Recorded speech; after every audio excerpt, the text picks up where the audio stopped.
So hello guys, welcome back to YouTube channel ROI engineers. तो आज हम उस टॉपिक के बारे में बात करेंगे जो most of the people dream करते हैं, जैसे करोड़पति बनना है। तो हम सोचते हैं कि यार 25,000 कमा या 30,000 कमा रहे महीने का, तो हम करोड़पति बन सकते क्या? हाँ, बन सकते हो। 25,000 कमा के भी without you are getting involve into any type of trick और एनी टाइप ऑफ स्कैम और stock market gambling, you can become a crorepati.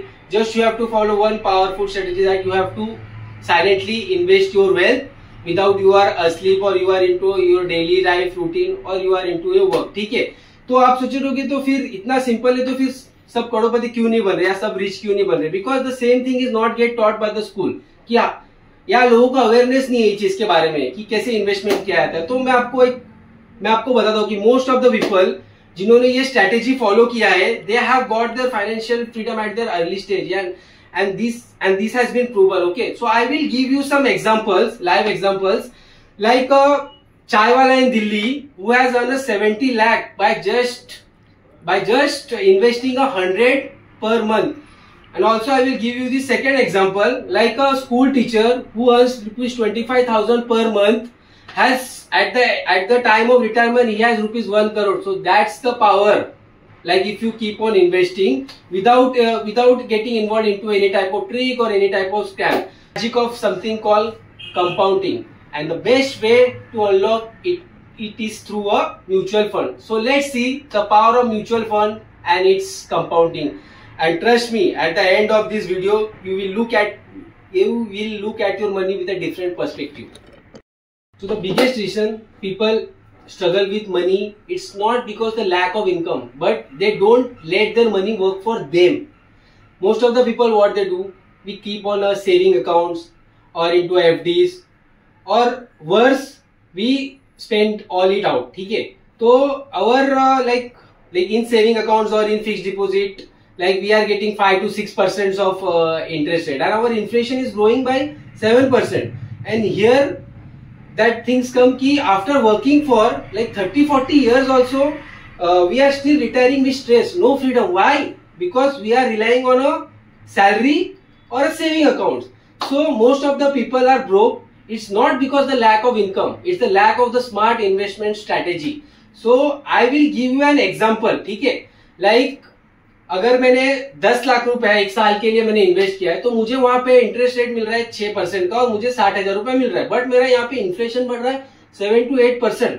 मतलब वो 60,000 तो वैसे ही आपका पैसे का वैल्यू तो वैसे ही कम हो गया, इंटरेस्ट रेट बढ़ा 7% से।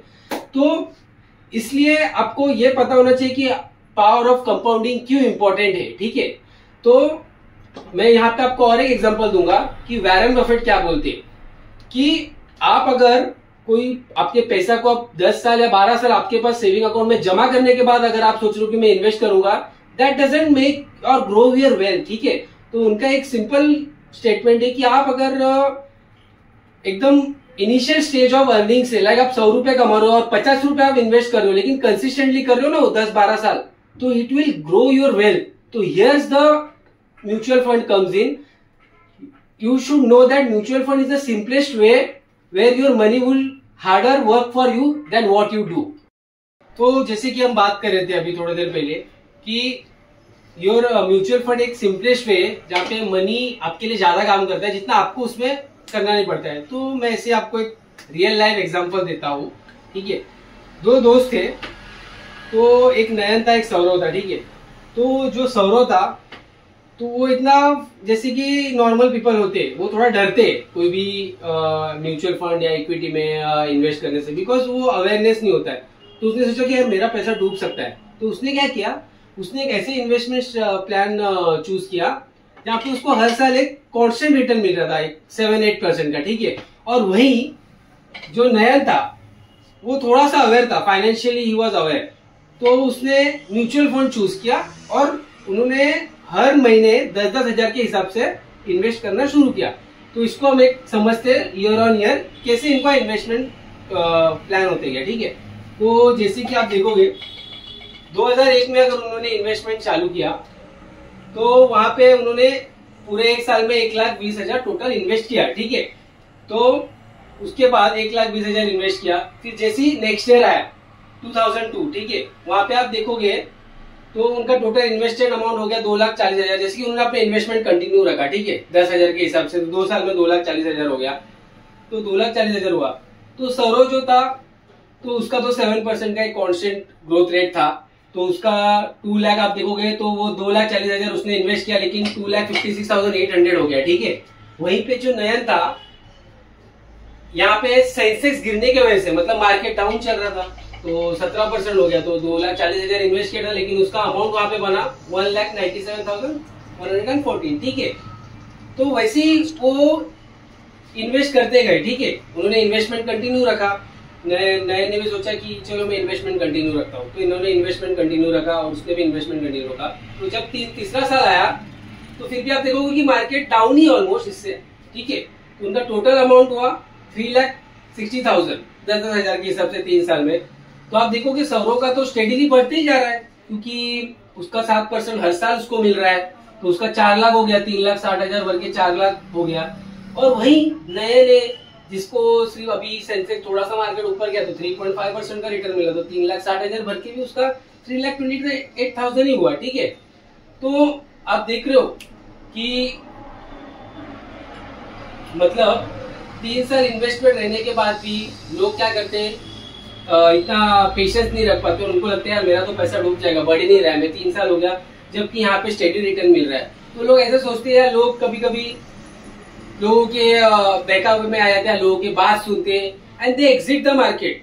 तो अब जब एग्जिट कर देते हैं मार्केट को, ठीक है, तो जैसे कि देखोगे 3 साल बहुत सारे दिन होते हैं, मतलब टोटल अप्रोक्सीमेटली 1000 डेज होते हैं। तो लोग कैसे मैनिपुलेट हो जाते हैं कि मेरा पैसा बढ़ ही नहीं रहा है यार, ये तो मेरा पैसा और भी डूब सकता है। तो लोग वही मिथ में आके क्या करते हैं, एग्जिट कर देते हैं, ठीक है। लेकिन अब जब चौथा साल आ रहा है, आप देखोगे तो चौथा साल में क्या हो रहा है, दोनों ने भी अपना इन्वेस्टमेंट कंटिन्यू रखा 10,000 के हिसाब से। अब चौथा साल आ गया तो टोटल उनका इन्वेस्टेड वैल्यू हो गया 4,80,000। तो यहाँ पे उसको जो स्टेडी रिटर्न मिल रहा था उसके हिसाब से उसका 5,59,000 5,59,798 हो गया। वहीं पे इसका अब यहाँ पे इसको ग्रोथ मिला 73% हुआ, 3.5% से बढ़ के सेंसेक्स बढ़ा, तो उसका टोटल अमाउंट हो गया 7,75,000, ठीक है। तो उन्होंने यहाँ पे आप देखोगे कि थोड़ा सा ब्रेक थ्रू मिला, ठीक है। इट वॉज नॉट, बहुत ज्यादा डिफरेंस नहीं है। कोई भी सोचेगा यार तो मैं इतना रिस्क क्यों लूं जब इतना ही रिटर्न मिला उसको भी 4 साल के बाद। तो लेकिन आप देखोगे अब दोनों ने क्या किया, कंटिन्यू रखा अपना इन्वेस्टमेंट, वो 10 साल के हिसाब, मतलब 10,000 के हिसाब से उन्होंने कंटिन्यू रखा। और जब 2009 आया, मतलब और अप्रोक्सीमेटली 10 साल जब होने आया, तो आप देखोगे कि उनका टोटल इन्वेस्टेड वैल्यू कितना हो गया, 10,80,000, ठीक है, 10,80,000 हो गया। तो इसको स्टेडी रिटर्न के हिसाब से आप देखोगे तो 15 लाख उसका टोटल इंटरेस्ट जोड़ के उसका हुआ 15,23,000। अब वहीं पे आप देखोगे कि नयन जो है, नयन का टोटल वैल्यू आपका 10,80,000 से बढ़ के उसका 19 लाख हो गया, ठीक है।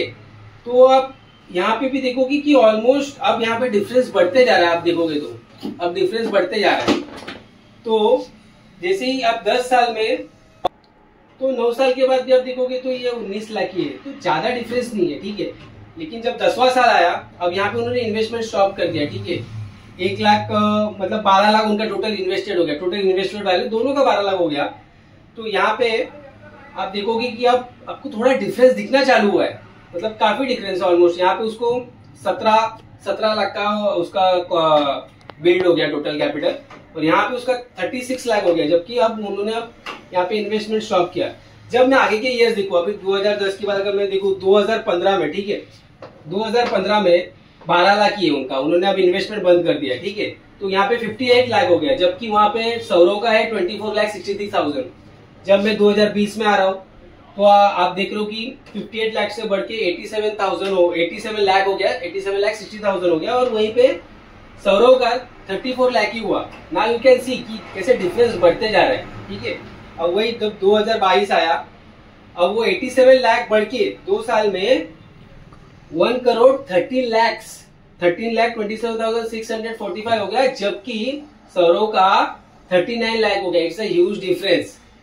सो मैं और आपको एक चीज डिफरेंस बताता हूँ। यहाँ पे जब वो उसने 10 साल लिया 36 लाख आने को, ठीक है, यहाँ पे उसने 5 साल या 30 लाख बढ़ा, ठीक है, 30 लाख के आसपास बढ़ा, लेकिन आप देखोगे कि उसका डिफरेंस कम होते जा रहा है। यहाँ पे उसका 36 लाख 10 साल में बढ़ा, वही यहाँ पे 30 लाख के आसपास उसका 5 साल में बढ़ा, ऑलमोस्ट अप्रोक्सीमेटली हाफ हो गया, ठीक है।